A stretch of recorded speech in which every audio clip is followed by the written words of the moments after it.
Okay. I'm Melissa Diamond, and this is my husband Ed, and we joined Temple Israel in 1977. 1977, a long time ago. So we moved to Westport in 1974. Temple Israel was the only synagogue in town. And even though we were conservative, we wanted our children to go to religious school with their friends in the town.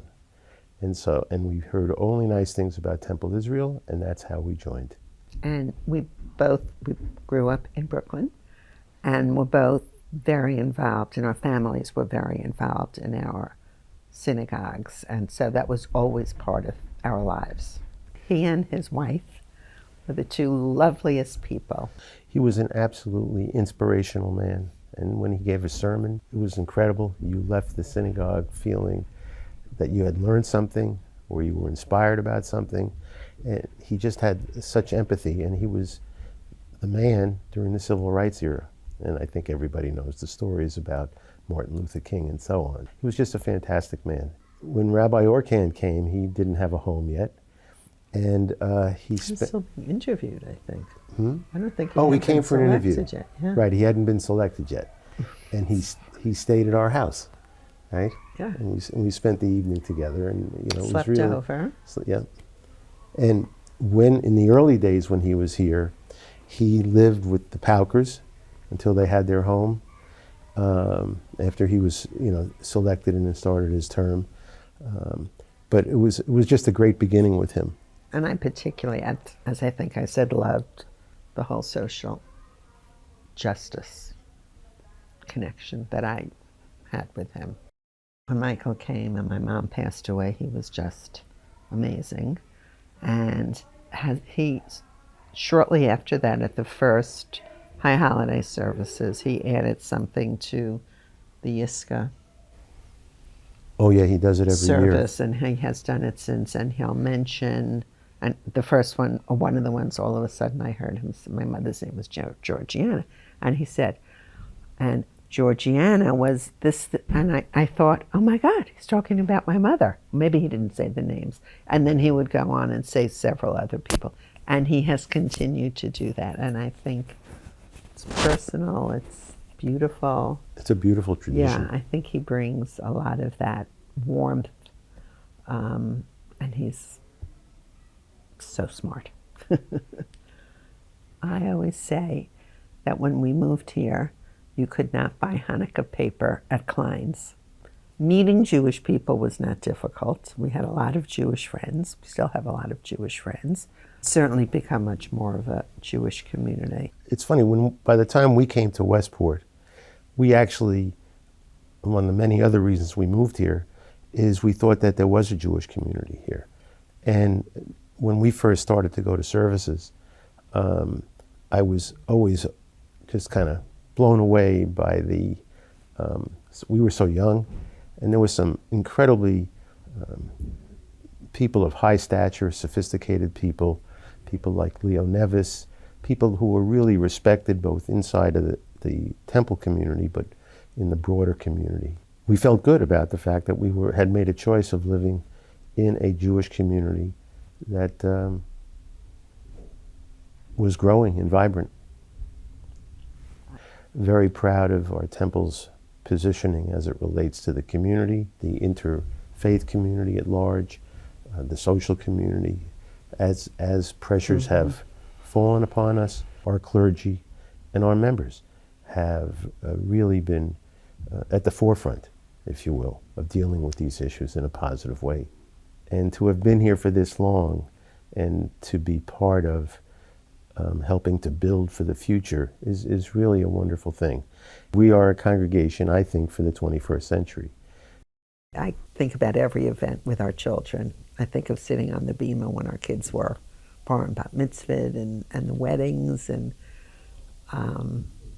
just that too have been such a big part of our lives. I'm really proud to be part of the institution in this context of the clergy and the people who are members.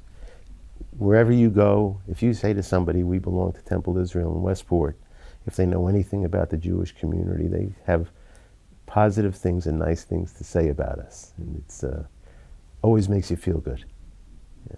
With everything going on in Israel, in the world, and I am proud to be a Jew. And I think institutions like this certainly will help Jews and Judaism survive. And I hope that more people, more Jewish people who either weren't or weren't stopped being involved, come together.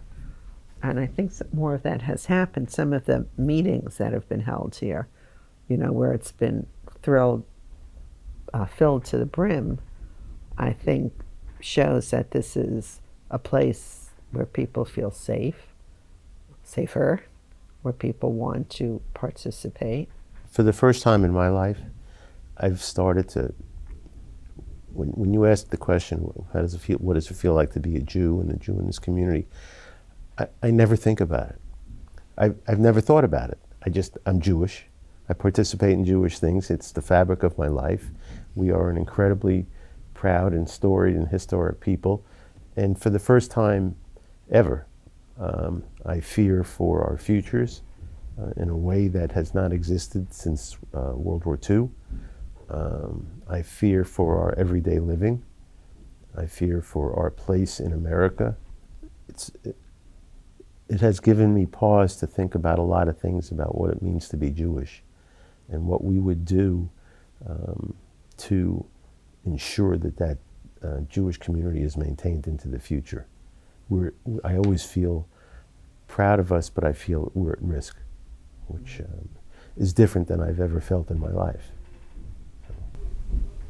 Which I would just add makes the importance of Temple Israel and the support of Temple Israel and synagogues. And so based on what Ed just said, I think that points out the importance of the support of Temple Israel, of Jewish institutions and organizations, and other civil rights movements all over the world, more and more critical to our existence. The mission about living with hope and purpose is certainly something which transcends just the congregation, and that the congregation instills that into people. And there's just something very forward-thinking about it, and just warm and giving about it.